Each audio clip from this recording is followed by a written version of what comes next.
Hi, everyone, and welcome back to Bryan's Business World. Today, we're going to be talking about the topic of how to get over your fear of failure. So let's start sort of with the fundamentals here, the basics.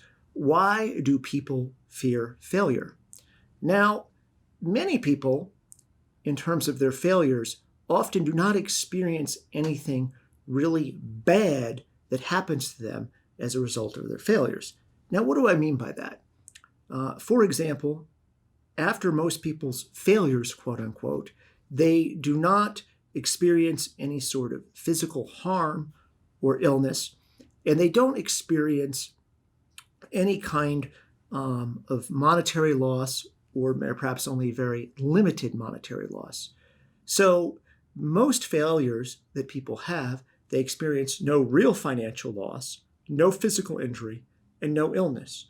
So I think we would all agree that those are among the worst things that can happen to you.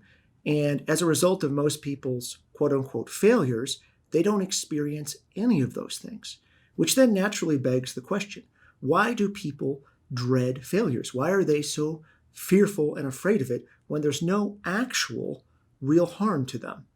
And the answer to that is that they fear what other people are going to think about them or say about them. So let me repeat that. I think the fear of failure is most often generated by people's worries about what other people are going to say about them or think about them, not any actual harm that will befall them as a result of the failures. So I think when you're looking at a fear of failure or if something doesn't work out, I think you need to be very honest with yourself that you may be fearing primarily what others are going to think about you or say about you, and not any actual bad outcome or harm to yourself. So once you have that honest acknowledgement, then we can begin moving forward to manage the situation. So how do you manage, overcoming your fear of what other people do or say about you? So I want a little sort of caveat here. To do this is going to require a lot of consistent self-discipline, and some people may have success here and others may not.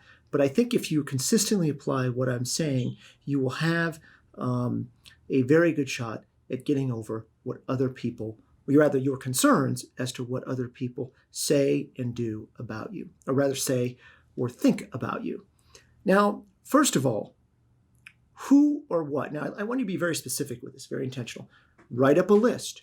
Who or what is the person or group of people that you have this fear of? Is it friends? Is it family? Be very specific. I'm not picking on Aunt Hilda, but if it's Aunt Hilda, then I want you to write down Aunt Hilda. So very logically and systematically identify everyone whose opinion you are worried about.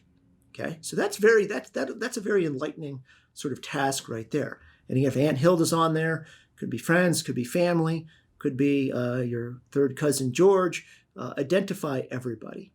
Now, beside all of these names, once you have that list, the next thing I want you to do is to specifically identify why you think they will say or care at all. So go through all these people that you're worried about, and then logically and factually say why you think they're going to care at all. Now, I think when you do that, you're going to start having some problems here. One of which is that you may not have any evidence or facts or logic to support why any of these people would care at all. But you can't just say, I think they'll care. You have to actually identify some specific reason. And if you can't do that, I would stop you right there and ask why they're even on your list in the first place. Okay? Third technique, third technique on how to handle this. Why do you personally care about what any of these people have to say? Specifically. Now, that's a very hard question for folks to answer. Why are you personally caring about this list? And I think many of you, if you ask those questions right there, that's a hard question. It may be the most difficult aspect of this exercise, but also may be the most effective for you in diffusing it. Why do you care specifically? And if you can't answer that about these, again, I asked you to sort of look at this long and hard, and why are you caring at all? Okay. Fourth technique. For this list, let's say you've gone through, created the list, you've identified evidence as to why you think they would care, and somehow you have offered a valid reason from yourself as to why you're caring about these people. So you've gone through all those sort of thresholds and gates. Last thing, fourth thing, will these people do something more for you if you avoid failure? Facts and evidence. What will these people do for you better or more if you avoid failure? Another way to ask that question, if you, quote, succeed, unquote, will these people do anything at all more for you? If so, what? So let's say you fail. Are they going to do something better for you, worse for you? If you avoid failure, are they going to be better for you? If you succeed, are they going to give you one red nickel more? Okay? Or time of day more? Facts and evidence again. What are they going to do for you? Fifth technique.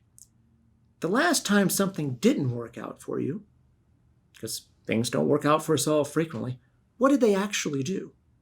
Did they say anything? Did they give you a dirty eye? What happened? So the fifth technique, facts and evidence, specifically logically, what did they do? Did they do anything?